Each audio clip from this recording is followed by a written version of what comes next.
সদ্গুরুর প্রতি অনন্ত কোটি প্রণাম। জয়গুরু। আজকের আলোচ্য বিষয়ে সদ্গুরু ভক্তদের কি দেখতে চান সেই বিষয় নিয়ে আলোচনা।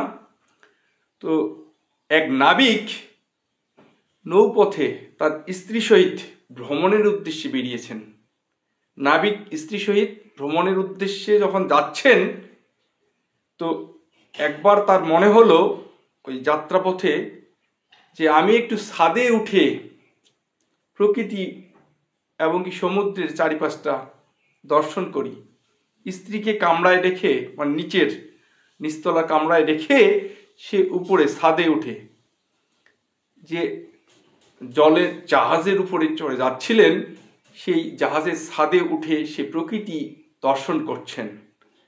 এই দর্শন মুহূর্তে স্ত্রী নিচ থেকে উপরে উঠে ছাদে স্বামীকে এসে বলছেন যে আকাশ খারাপ করেছে, ঝড়ের আভাস দেখা দিচ্ছে, এমন পরিস্থিতিতে তুমি এই ছাদে উঠে আছো কেন? তোমার ভয় করছে না? এভাবে স্বামীকে জিজ্ঞাসা করলেন, নাবিক স্বামীকে। নাবিক কি করলেন? সে তার পকেট থেকে একটা ছুরি বের করলেন, স্ত্রীর মাথাটা ধরে গলায় ছুরিটা লাগাই দিলেন। দিয়ে এই স্ত্রী কি করছেন? হো হো করে হাসতেছেন। এই পরিস্থিতি দেখে নাবিক স্ত্রীকে বলছেন, কি ব্যাপার, তুমি হাসছো? তোমার ভয় করছে না? স্ত্রী বলছেন, না, ভয় করবে কেন? তুমি আমাকে ভালোবাসো, তোমার প্রতি আমার বিশ্বাস আছে, তুমি আমাকে মারতে পারবেন না। তো এবার নাবিক উত্তরে বলছেন যে আমারও ভগবানের প্রতি বিশ্বাস আছে, সদ্গুরুর প্রতি বিশ্বাস আছে, সেও আমাকে মারবে না।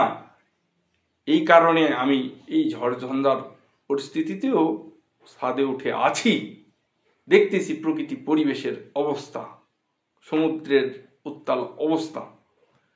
বিশ্বাস আছে, এরকম গভীর বিশ্বাস থাকাটাই দরকার। ঠাকুর বলছেন এরকম অটল বিশ্বাসী ভক্ত হয় লাগে।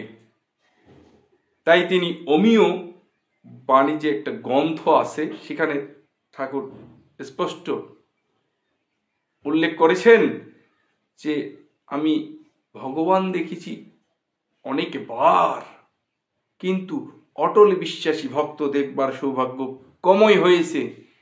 এমন হয়ে আমায় দেখান তো। আর আমার মন কি চাই জানেন তো?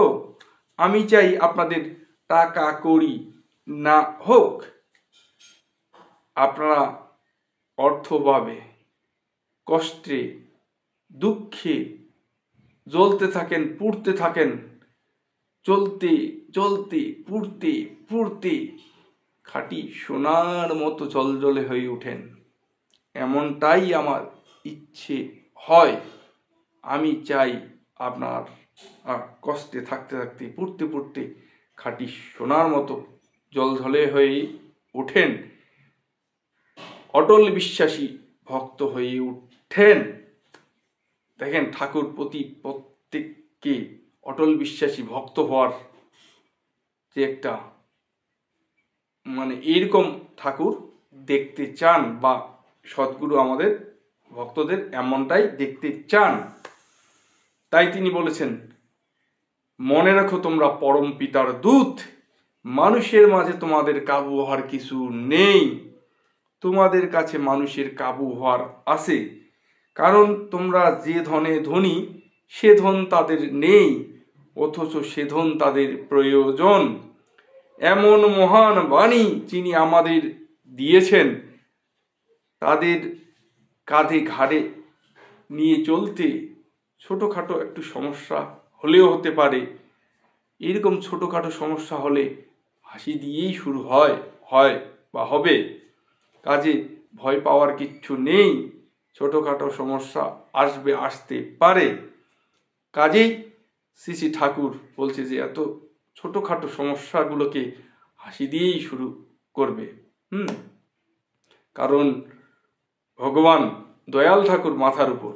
ঝড়ঝঞ্ঝা যতই আসুক মনে রাখিস জোর, মাথার উপর দয়াল ঠাকুর, ভাবনা কি বা তোর? জর্জঞ্জা যতই আসুক মনে রাখিস জোর, দয়াল ঠাকুর মাথার উপর, ভাবনা কি বা তোর। সবাইকে এই প্রতি প্রত্যাশায় জয় গুরু।